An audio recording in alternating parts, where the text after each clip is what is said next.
Hola queridos amigos y familia en Cristo que se conectan, Dios les bendiga, bienvenidos a una transmisión más de Iglesia Vida. Viene una semana cargada con temas bien interesantes. Tengo una lista ahí en mi computadora bien grande de diferentes temas y pues tengo que dedicar tiempo. Son temas que he estudiado en el pasado y que tengo que refrescar, ir, buscar, investigar lo necesario para poder siempre darles la mejor respuesta posible. Siempre mi anhelo es decir la verdad y solo la verdad y nada más que la verdad que sea conforme a la palabra de Dios. Por supuesto que hay pasajes que tienen diferentes, que son complicados, que hay personas que los interpretan de diferente manera, pero cuando eso es así siempre lo comunicamos.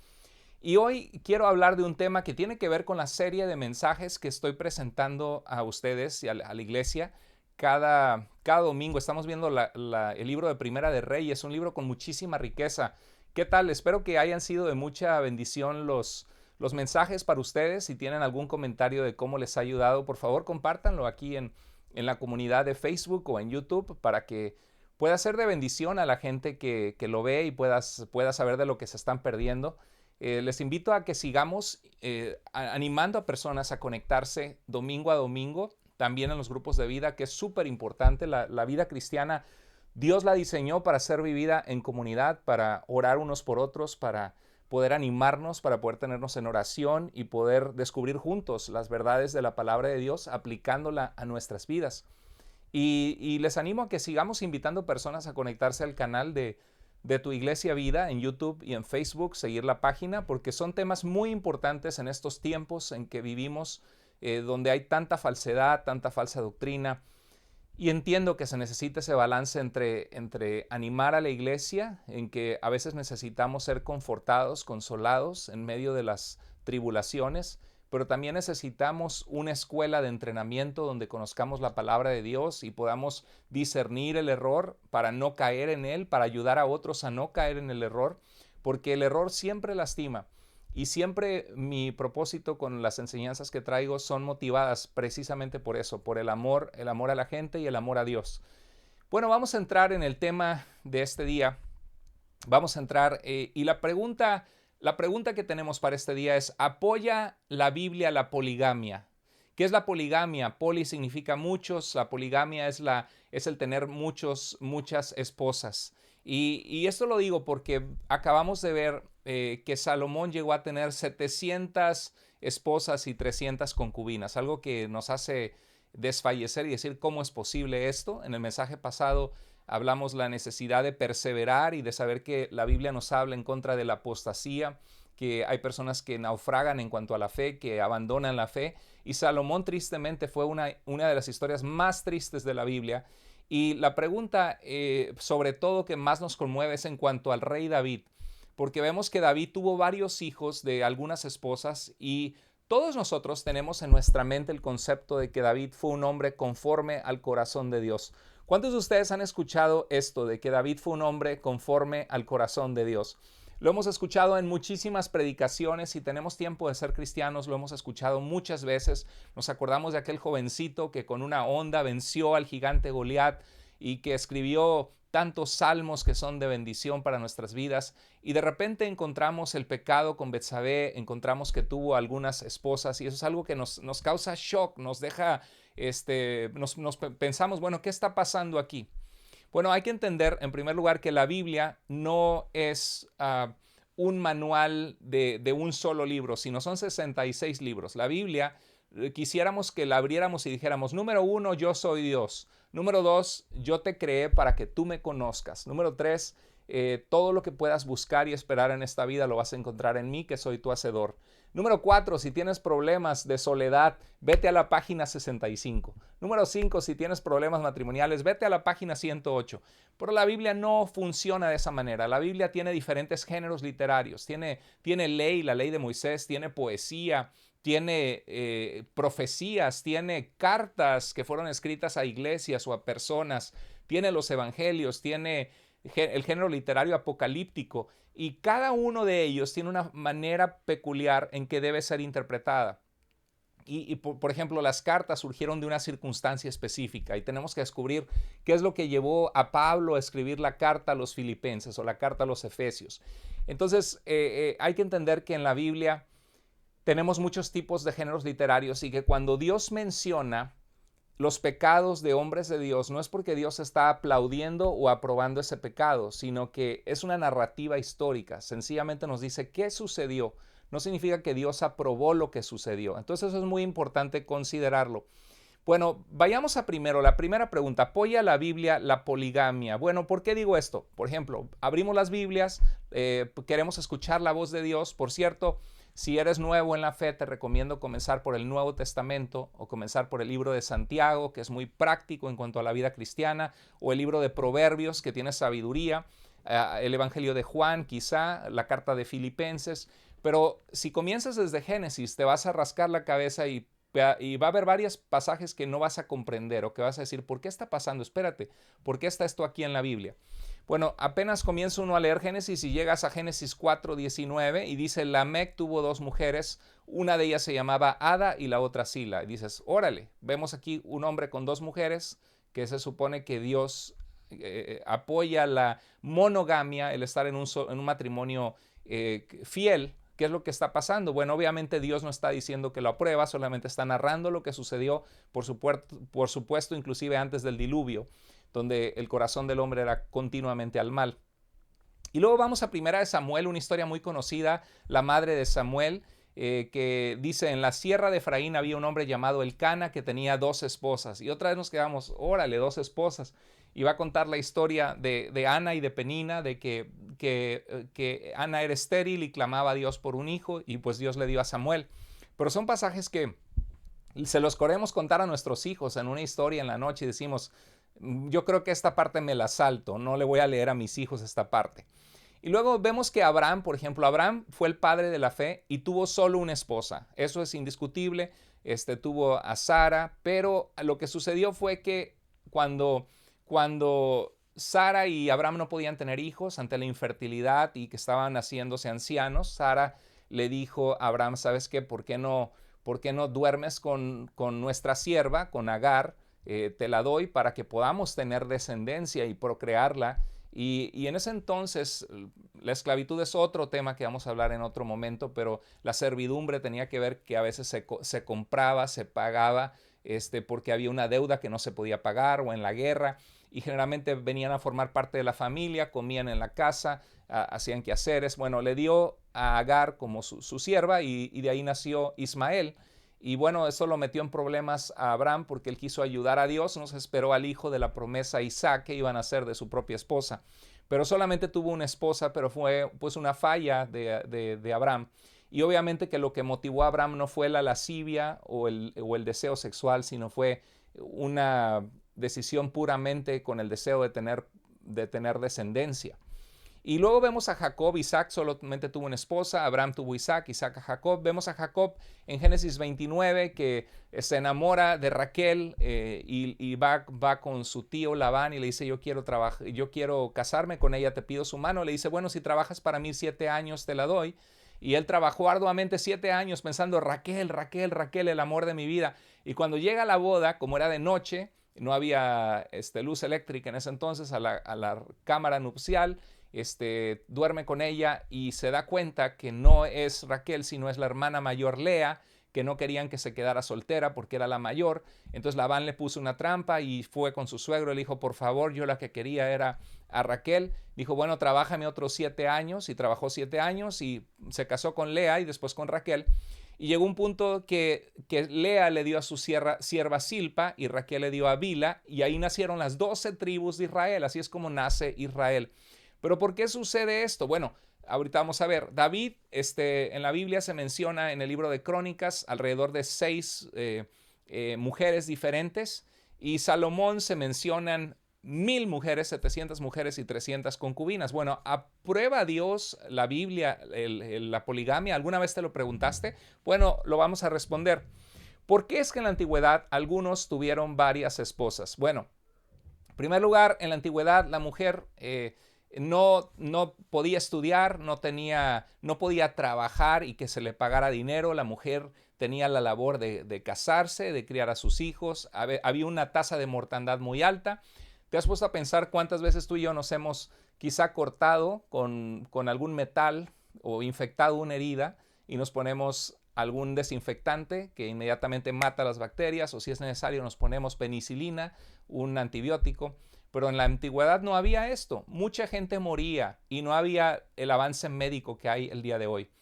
A mí me operaron del apéndice en el año 2005. Yo tendría ahorita ya 15, 16 años de muerto si no hubiera vivido en un tiempo como el que vivo ahora. Yo ya me hubiera muerto hace 16 años atrás, pero gracias a Dios que vivimos en un tiempo que la medicina está avanzada y que me hicieron la operación del apéndice, evitaron una peritonitis. Entonces en aquel entonces algunas mujeres se quedaban solas y eran redimidos por parientes, se casaban, porque si no la consecuencia iba a ser o morir de hambre, o si no la esclavitud de servir a una persona toda su vida, o la prostitución. Entonces esto era la realidad horrible del mundo antiguo. Otra cosa, la tasa alta de mortalidad. Una persona decía, bueno, me caso con mi esposa, pero si se me muere, tengo hijos de otra esposa, no, luego de viejo no voy a poder tener hijos. También era el beneficio de más hijos, había más trabajo en la casa, protección, provisión. No es lo mismo asaltar una casa con 3 hombres que asaltar una casa con 12 varones, como en el caso, por ejemplo, de Jacob, que tuvo a sus 12, a sus hijos, las tribus de Israel, que estaban allí viviendo con él en casa. Entonces, era una época en que no existía la policía, no llamabas a la policía si te asaltaban. Tenías que labrar tu campo, mientras más manos trabajando el campo era mejor. Entonces un hombre que tenía muchos hijos, eso era muy bueno, y tener 2, 3 esposas era más rápido tener hijos que tener solo una. Eran otras realidades sociales y culturales en el tiempo de la Biblia. Estamos hablando de 5,000 años atrás o 4,000 años atrás en el tiempo de Abraham, y en el tiempo por lo menos en el tiempo de Salomón, es alrededor del año 960 construyó el templo, alrededor de 3,000 años atrás. Bueno, con los reyes se hacían acuerdos políticos, como por ejemplo Salomón en 1 Reyes 3.1 vemos la respuesta. Dice, Salomón entró en alianza con el faraón rey de Egipto, casándose con su hija.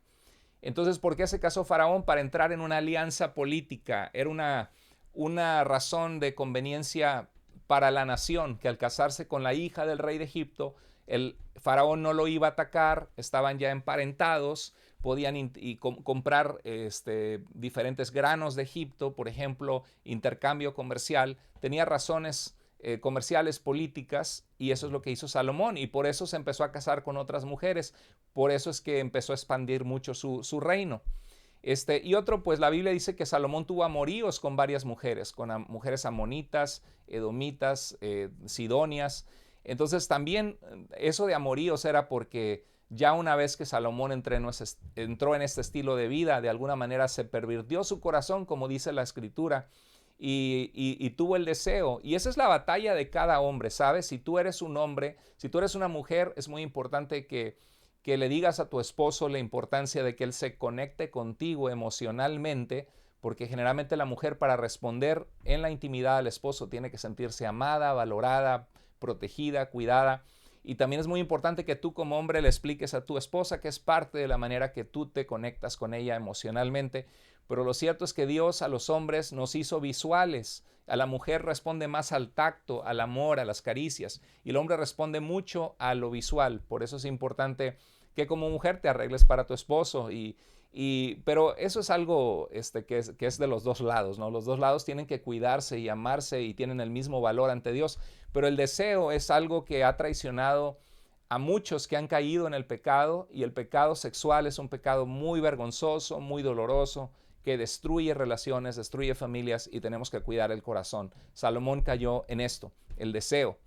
Bueno, en Deuteronomio 17:17 Dios había dicho que el rey de Israel, cuando llegara el tiempo que Israel tuviera reyes, que no debía tener muchas mujeres para que no se desviara su corazón. Si Salomón hubiera dedicado tiempo a ver las instrucciones de Dios, obviamente hubiera sido más cuidadoso. Pero Dios ya había advertido que no debería ser así, que no debería tener muchas mujeres. Cuando vamos a la Biblia, queridos hermanos, Dios desde el principio, desde el primer libro de la Biblia, Génesis 2:24, dice que dejará el hombre a su padre y a su madre, se unirá a su mujer y serán una sola carne. O sea, el propósito de Dios siempre ha sido una sola carne, no una carne con otras mujeres, que también un hombre que tiene varias esposas, no, es una sola carne. La monogamia, el que el matrimonio sea de una persona, fue el propósito de Dios desde el principio, por razones obvias. No hagas a otros lo que no quieres que te hagan a ti. A nadie le gusta que lo compartan su amor con otras personas. Los niños necesitan la estabilidad de un papá y una mamá, no de un papá y tres mamás. O en nuestros tiempos, de dos papás o de dos mamás, que cómo se ha pervertido la humanidad. No, ese es el estándar de Dios. Entonces, no hagas a otros lo que no quieras que te hagan a ti. Es un asunto de amor y de consideración. La monogamia es el mejor invento de Dios y Dios decidió que fueran una sola carne, un hombre y una mujer. De hecho, el estándar que Dios pide para nosotros, los que servimos a Dios, es que es necesario que el obispo, la palabra obispo es pastor o anciano, es el que que supervisa o ve la obra de Dios para ver que marche bien. Dice que es necesario que sea irreprensible. O sea, que no tengamos en nuestra vida nada grave que nos puedan reprender, donde estamos actuando con alevosía, con ventaja, con inmoralidad, con deshonestidad, con tranzas. Dice que debe ser marido de una sola mujer. O sea, el estándar de Dios para sus siervos es el estándar de Dios para el pueblo de Dios. Dios quiere que solamente tengamos una mujer. Y Tito 1.6 dice lo mismo. Jesús en Mateo 19.9 tuvo una plática con los fariseos, donde les decía de que aunque Moisés preveyó la posibilidad del divorcio en Deuteronomio 24, 1 al 3, Dios en el principio los hizo una sola carne y ese es el plan de Dios, y que excepto en caso de inmoralidad, de adulterio, si alguien se divorcia de su esposa solo porque ya no la quiere, porque son incompatibles, porque están peleando mucho y se casa con otro, Dios le llama a eso adulterio. Entonces el plan de Dios es un hombre y una mujer. Entonces la pregunta es, ¿permitía Dios tener varias esposas en la Biblia? De acuerdo a Génesis 2.24 es un rotundo no. De acuerdo a Éxodo 20.14 es uno de los 10 mandamientos. Dice, no cometerás adulterio. Si tienes varias esposas, estás cometiendo adulterio. Por supuesto que no. De acuerdo a Jesús en Mateo 19.4 al 9, no. Entonces Dios no permitía tener varias esposas, pero debido a la situación del mundo antiguo, por las razones que les expliqué, hay personajes bíblicos que llegaron a tener más de una mujer y que era una situación social de una vida de hace 3,000, 4,000 años atrás y no es justificada por Dios en la Biblia, solamente se menciona en un libro histórico, se menciona de paso. Bueno, y todos los pasajes del Nuevo Testamento hablan de un hombre y una mujer. Dice la Biblia que el hombre debe amar a su esposa como Cristo amó a la iglesia y se entregó por ella. La mujer debe respetar a su esposo, no dice a sus esposos, ¿verdad? Es uno solo. Bueno, vamos a responder ahora la pregunta de ¿qué pasó con David? O sea, a eso nos saca de onda, como decimos, porque David sabemos que fue un hombre conforme al corazón de Dios, pero ¿qué de sus fallas? Mira qué terribles fallas tuvo David. En 1 Crónicas 3, 1 al 9 se da una lista de los hijos de David y se mencionan por lo menos, ahí se mencionan 6 esposas que David llegó a tener. Entonces, y tuvo esposas de hijos de ellas. Tuvo varias mujeres. Entonces, ¿dónde está el hombre conforme al corazón de Dios? ¿Qué hacemos con eso como cristianos? Con nuestra ética del Nuevo Testamento, con la fidelidad del matrimonio que Dios bendice. ¿Qué pasó con eso? ¿Cómo va a ser David un hombre conforme al corazón de Dios? Y luego en 2 de Samuel capítulo 11 vemos el pecado de adulterio donde él se estaba paseando en el palacio, vio a una mujer bañándose, Betsabé, se le hizo hermosísima, la mandó a llamar, la deseó en su corazón, durmió con ella, era el rey, y la embarazó. Y cuando su esposo se enteró, cuando David se enteró que estaba embarazada, mandó a llamar a su esposo rápido y le dijo, duerme con tu esposa, ten comida, no te preocupes. Pero Urías, el hitita, el eteo, dijo, no voy a poder dormir con mi esposa cuando mis amigos están ahí en la batalla. Entonces lo que hizo David es mándenlo al frente de la batalla y cuando esté al mero centro de la batalla, déjenlo solo. O sea, prácticamente lo envió a su muerte. Fue un terrible pecado de David. Y cuando uno ve eso dice, híjoles, pero ¿cómo es posible? Un hombre conforme al corazón de Dios haciendo eso.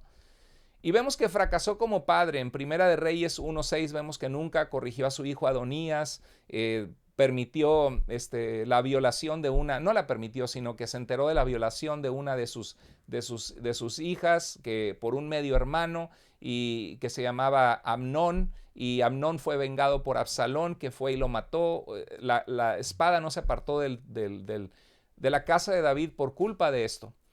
Entonces uno se pregunta, uno se pregunta, bueno, espérate, ¿cómo es un hombre conforme al corazón de Dios? Ahí les va la respuesta. ¿Sabías tú que solo una vez en el Antiguo Testamento se dice que David era un hombre conforme al corazón de Dios? Solo una vez. Eso se encuentra en Samuel, se lo dijo Samuel a Saúl, y el apóstol Pablo citó este mismo pasaje en Hechos 13, 22 al 23, hablando que de esa descendencia vendría el Mesías, vendría nuestro Señor Jesucristo de la tribu de Judá, descendiente del rey David. Y esto se encuentra en 1 Samuel 13, 14.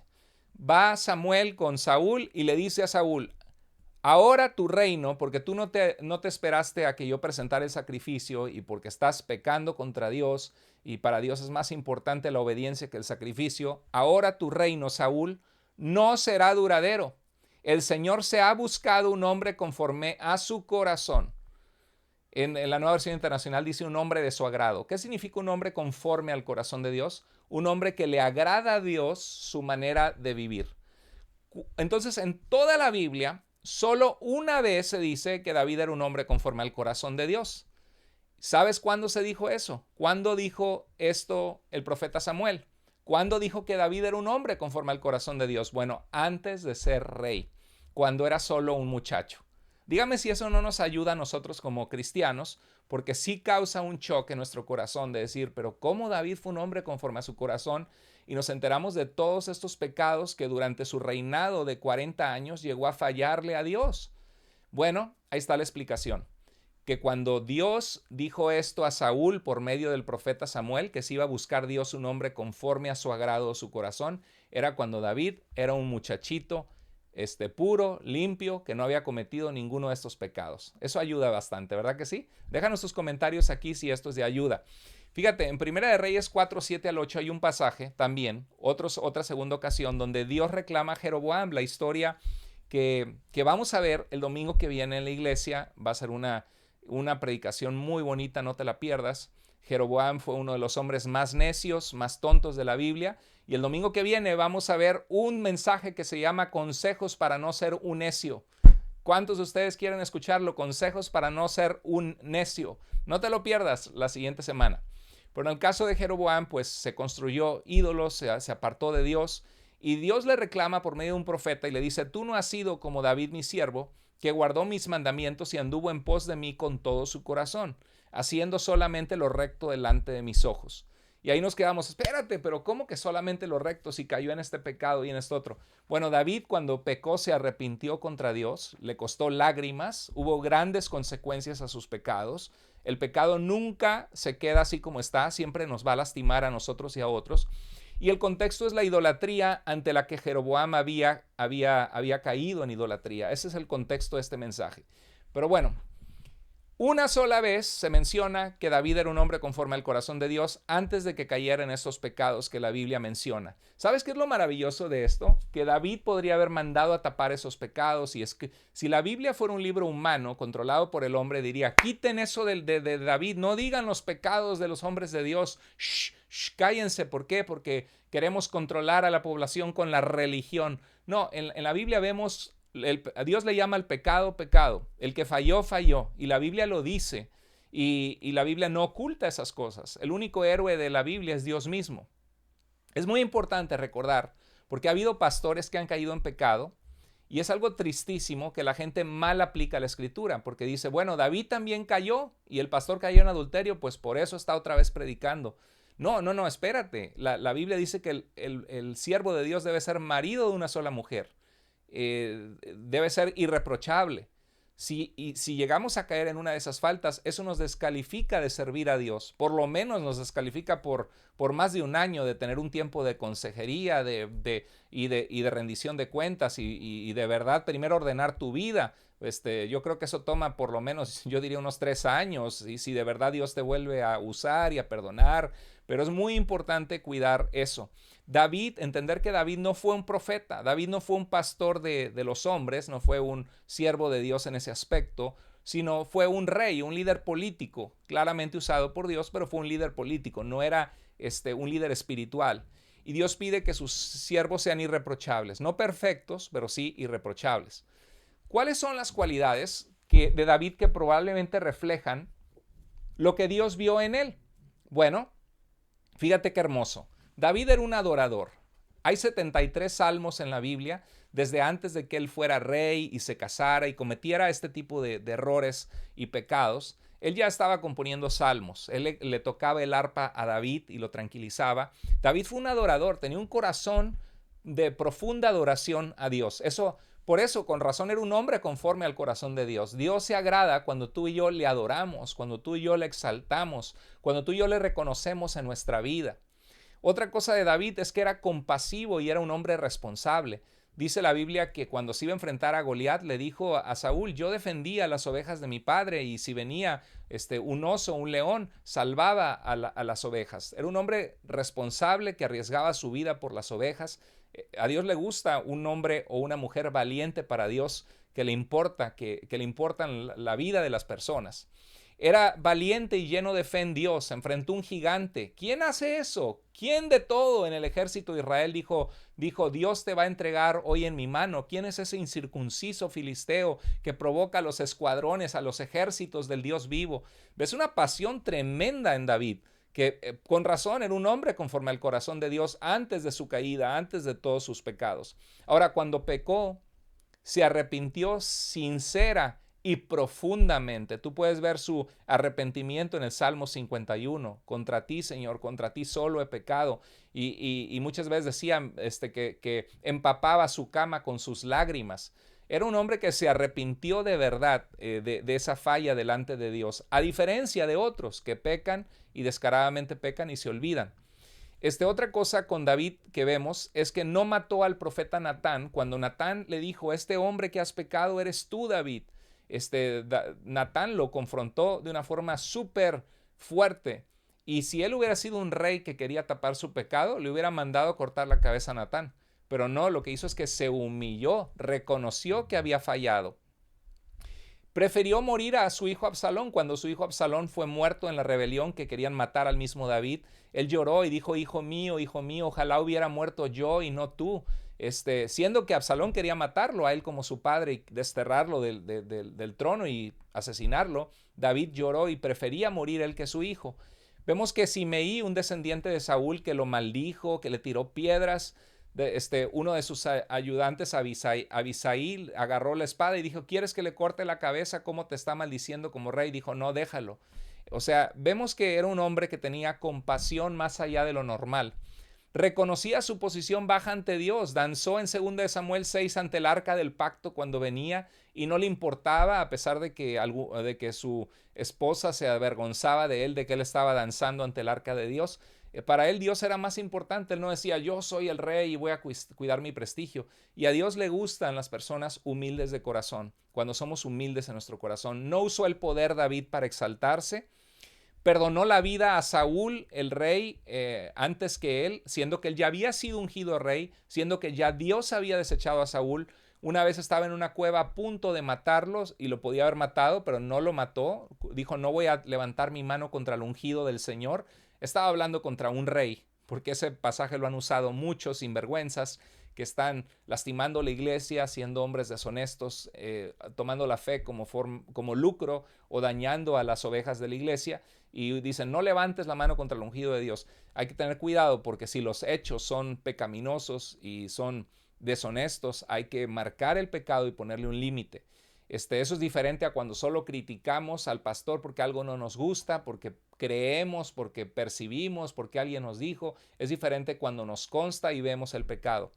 Pero bueno, él dijo: no voy a levantar mi mano contra el ungido de Dios. Y perdonó la vida de Saúl 2 veces. Perdonó a su enemigo que quería matarlo, lo perdonó, y desechó la oportunidad de obtener ventaja de que fuera rey pronto. Hizo lo correcto cuando no le convenía. O sea, ves todo esto y dices: oh, órale, con razón era un hombre de muchacho conforme al corazón de Dios. David fue bueno con un hombre lisiado llamado Mefiboset, que era nieto de Saúl, su enemigo, pero hijo de Jonatán, su amigo. Lo dejó vivir en el castillo como uno de sus propios hijos. David tenía hambre de Dios, buscaba a Dios a pesar de sus fracasos. Tenía el anhelo de construir a Dios un templo y permaneció fiel. Y lo que hizo es que Dios le dijo: no te voy a permitir a ti construirlo porque has derramado sangre en la guerra. y tu hijo Salomón lo va a construir, y él lo financió, dio su plata, su oro personal, levantó los ánimos del pueblo para que construyeran un templo para Dios. Y algo muy importante de David, su corazón nunca se volvió a otros dioses, a la idolatría. La mayoría de los más de 40 reyes de Israel y Judá cayeron en la idolatría una y otra vez, adorando a los Baales, a dioses de la fertilidad. David nunca lo hizo, nunca cayó, pues por eso era un hombre conforme al corazón de Dios en ese sentido. Su hijo Salomón tenía un concepto alto de su padre. Salomón dice en 1 Reyes 3:6, le dice a Dios en una oración: tú trataste con mucho amor a tu siervo David, mi padre, pues se condujo delante de ti con lealtad y justicia y con un corazón recto.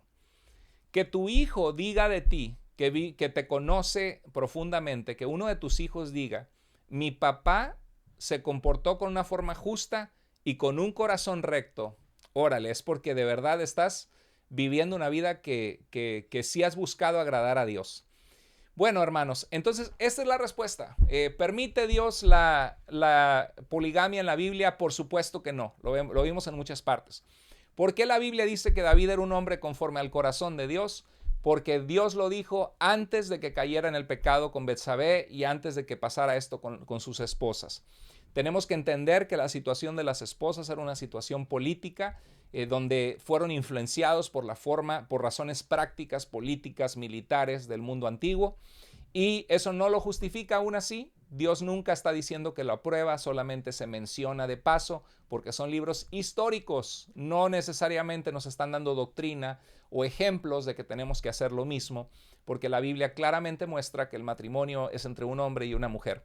Y quiero cerrar con este versículo que sirve de ánimo para nuestras vidas, devocional. Dice: anímense unos a otros cada día mientras dura ese hoy de que habla la Escritura, para que ninguno de ustedes sea engañado por el pecado y su corazón se vuelva rebelde. Nos muestra que aún los grandes gigantes de la fe como David, o en el caso de Salomón, pueden llegar a caer y desviarse.